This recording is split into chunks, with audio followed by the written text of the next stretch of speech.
नमस्कार दोस्तों, आप देख रहे हैं जागरण जोश और मैं हूं आपके साथ सिमरन राजपाल।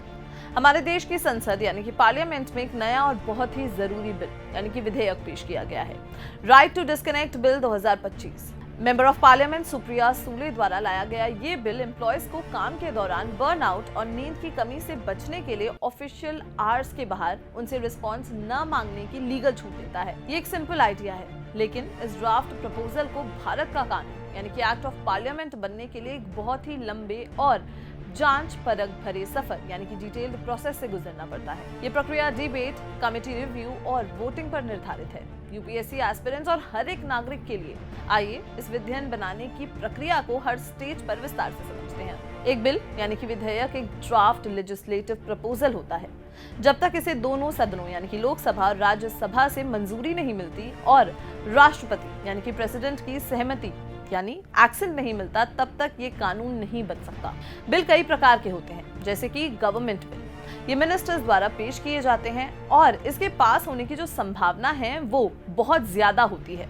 दूसरे होते हैं प्राइवेट मेंबर्स बिल, ये वो एमपीज पेश करते हैं जो मिनिस्टर्स नहीं हैं। आमतौर पर इन पे शुक्रवार यानी कि फ्राइडेज को चर्चा होती है और इनके पास होने की जो संभावना है, जो उम्मीद है, वो कम होती है।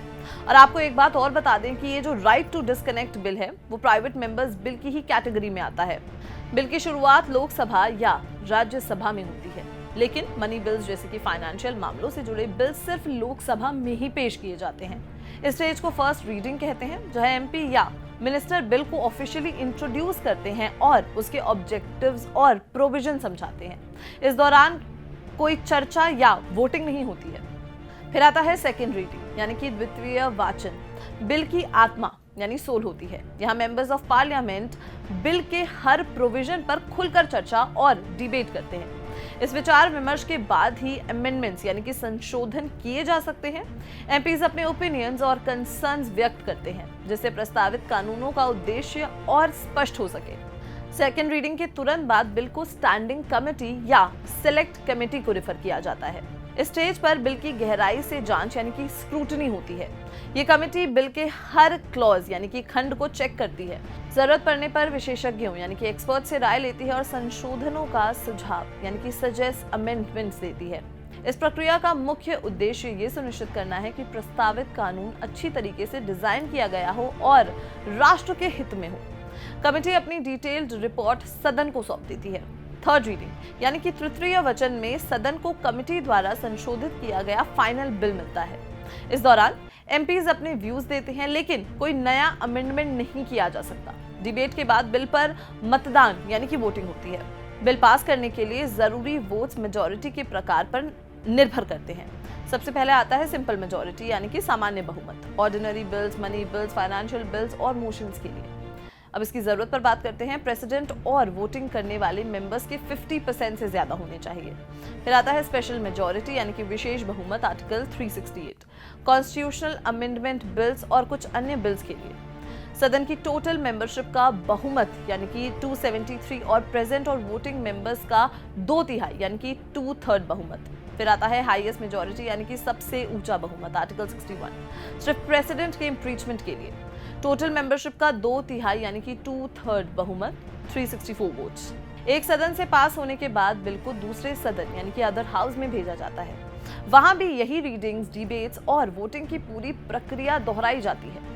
अगर दूसरा सदन अमेंडमेंट सजेस्ट करता है तो बिल को इंटर हाउस कोऑर्डिनेशन के लिए वापस पहले सदन में भेजा जाता है। अगर दोनों सदनों में मतभेद यानी कि डिफरेंसेस हो जाते हैं, जैसे कि दूसरा सदन बिल को रोक देता है या उस पर कोई एक्शन नहीं लेता, तो आर्टिकल 108 के तहत जॉइंट सिटिंग यानी कि संयुक्त बैठक बुलाई जाती है। प्रिजाइडिंग की बात करें तो लोकसभा स्पीकर करते हैं। दोनों सदनों की टोटल मेंबरशिप का 1/10 होना जरूरी है। उद्देश्य पे बात करें तो ये आखिरी चर्चा यानी कि लास्ट रिजॉर्ट है, ताकि क्रूशियल लॉज को इनैक्ट किया जा सके और मेजॉरिटी की आवाज का सम्मान हो।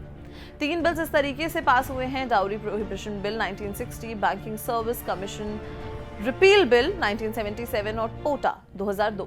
जब बिल को दोनों सदनों द्वारा पास किया जाता है और मतभेद सुलझ जाते हैं तो उसे प्रेसिडेंट ऑफ इंडिया यानी कि राष्ट्रपति के पास एक्सेंट के लिए यानी कि मंजूरी के लिए भेजा जाता है। प्रेसिडेंट के पास 3 विकल्प होते हैं। सबसे पहले एक्शन देना, तुरंत मंजूरी देना और बिल एक्ट बन जाता है। फिर है विथहोल्ड करना यानी कि वीटो। मंजूरी रोक देना, फिर है वापस भेजना, बिल को पुनर्विचार यानी कि रिकंसिडरेशन के लिए सदन को वापस भेजना, जैसे कि मनी बिल्स और कॉन्स्टिट्यूशनल अमेंडमेंट बिल्स के अलावा जो होते हैं उस पर। जब प्रेसिडेंट की मंजूरी मिल जाती है तो बिल तुरंत एक्ट ऑफ पार्लियामेंट बन जाता है और गैजेट ऑफ इंडिया में प्रकाशित होने के बाद देश के बाध्यकारी कानून यानी कि बाइंडिंग लॉ बन जाता है। बिल्स के प्रकार को समझना बहुत जरूरी है। सबसे पहले हैं ऑर्डिनरी बिल्स आर्टिकल 107, किसी भी मामले से जुड़े हुए होते हैं। फिर है मनी बिल्स आर्टिकल 109 एंड 110, ये सिर्फ सरकारी फाइनेंसेस जैसे कि टैक्सेस, एक्सपेंडिचर्स, कंसोलिडेशन फंड से जुड़े होते हैं। इन्हें सिर्फ लोकसभा में ही इंट्रोड्यूस किया जा सकता है। राज्यसभा इन्हें सिर्फ 14 दिन तक रोक सकती है और सुझाव दे सकती है। फाइनेंस बिल्स आर्टिकल 117, ये मनी बिल्स का एक उपसमूह यानी कि सब ग्रुप है और सरकार के फाइनेंशियल प्रपोजल्स को प्रभावित करते हैं। ये फाइनेंस बिल 1 और फाइनेंस बिल 2 में क्लासिफाइड होते हैं। फिर आते हैं कॉन्स्टिट्यूशनल अमेंडमेंट बिल्स यानी कि आर्टिकल 368, संविधान में बदलाव के लिए स्पेशल मेजॉरिटी और कुछ मामलों में आधी राज्य विधानसभाओं की मंजूरी जरूरी होती है। इसका जो रास्ता है, जो रूट है, वो सबसे ज्यादा कॉम्प्लेक्स होता है। ये पूरी प्रक्रिया डिबेट, अकाउंटेबिलिटी और ट्रांसपेरेंसी को सुनिश्चित करती है। हर बिल इस जांच से गुजर कर ही भारत के नागरिकों के लिए एक्ट बनता है। तो आपको क्या लगता है, ये जो राइट टू डिस्कनेक्ट बिल है, ये पास होने के कितने चांसेस है? हमें कमेंट सेक्शन में जरूर बताएं और अगर ये वीडियो पसंद आई हो तो इसे लाइक और शेयर करना बिल्कुल भी ना भूलें और देखते रहें जागरण न्यूज।